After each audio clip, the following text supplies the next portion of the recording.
সৰ্বপ্ৰথমে অসমৰ জনপ্ৰিয় মুখ্যমন্ত্ৰী ডক্টৰ হিমন্ত বিশ্ব শৰ্মা ডাঙৰীয়া আৰু অসম অলিম্পিক সন্থাৰ সন্মানীয় সভাপতি অসমৰ প্ৰাক্তন মুখ্যমন্ত্ৰী তথা কেন্দ্ৰীয় মন্ত্ৰী শ্ৰীযুত সৰ্বানন্দ সোণোৱাল ডাঙৰীয়া, অসম চৰকাৰৰ মাননীয় মন্ত্ৰী পীযুষ হাজৰিকা ডাঙৰীয়া, অসম চৰকাৰৰ মাননীয় মন্ত্ৰী জয়ন্ত মল্ল ডাঙৰীয়া, মই তেখেতলোকক কৃতজ্ঞতা জনাইছোঁ, ধন্যবাদ জনাইছোঁ যে অসম অলিম্পিক সন্থাৰ এই ডিব্ৰুগড়ৰ বাৰ্ষিক সাধাৰণ সভাখন সুচাৰুৰূপে পৰিচালনা কৰাৰ ক্ষেত্ৰত তেখেতলোকে যি সহযোগিতা আৰু আশীৰ্বাদ আগবঢ়ালে।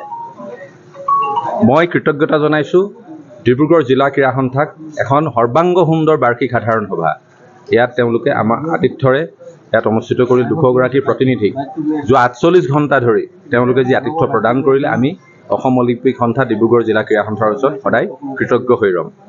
মই অসমৰ 33খন ৰাজ্যিক ক্ৰীড়া সন্থা আৰু 34খন জিলা ক্ৰীড়া সন্থাৰ প্ৰতিনিধিসকলক অন্তৰ্নিভৃত কোণৰ পৰা কৃতজ্ঞতা আৰু ধন্যবাদ জনাইছোঁ যে মোক দ্বিতীয়বাৰৰ বাবে অসম অলিম্পিক সন্থাৰ সম্পাদক ৰূপে অসমৰ ক্ৰীড়া ক্ষেত্ৰখনক সেৱা কৰাৰ বাবে তেওঁলোকে সুযোগ প্ৰদান কৰিলে।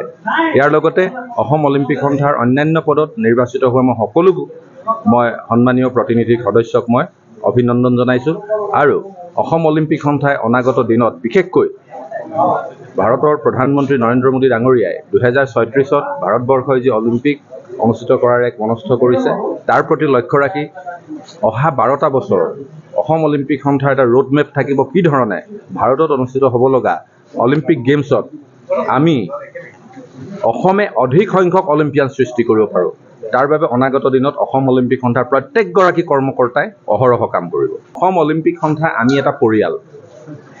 আজি প্ৰায় 3টা দশকৰ পাছত নিৰ্বাচনৰ দিশলৈ গতি কৰিলে, তৎসত্ত্বেও এই পৰম্পৰাৰ প্ৰতি সন্মান ৰাখি অসমৰ মাননীয় মুখ্যমন্ত্ৰী ডাঙৰীয়াৰ আগ্ৰহৰ প্ৰতি লক্ষ্য ৰাখি কালিয়েই সকলো বিধায়কে, সন্মানীয় বিধায়কসকলে তেওঁলোকে প্ৰতিদ্বন্দ্বিতাৰ পৰা তেওঁলোকৰ নাম প্ৰত্যাহাৰ কৰিলে। যদিও বেলটত নাম আছিল, কিন্তু অনানুষ্ঠানিকভাৱে তেওঁলোকে ক'লে যে আমাক ভোটদান কৰিব নালাগে।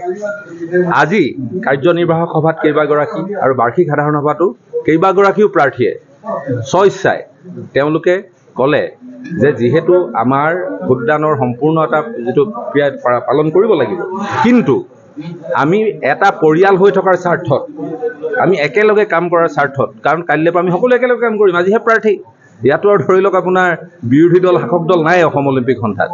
গতিকে সেই স্পিৰিটটোত গোটেই সদনে, সেই প্ৰাৰ্থীকেইজনে কোৱা কথাটোত গোটেই সদনে ইয়াত সন্মতি জনালে আৰু 3 বজালৈকে আমাৰ পলিং টাইম আছে।